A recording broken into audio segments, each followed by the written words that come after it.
Hello, it's Monday morning. Daghan kayong mga birds nga among nakita while we are walking early in the morning. Naasay nagsuroy og iro, and this is my nephew John. John Crisologo Veloso nga consistent kaayo sa iyang paglakaw-lakaw or jogging every morning. And this one na ay mga hinugna or guwalang nang saging pero wala giatiman.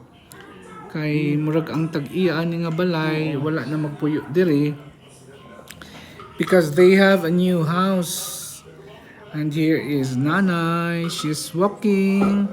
Ako siyang giingan nga you have to stand straight. Unong sad siya. I told her not to slouch while walking. So napakaganda po ng panahon, maaraw pero hindi siya masakit sa balat. And this is a very big compound. It's not a compound actually, it's just a house. Napakalaki po, isang block po ang bahay na iyan.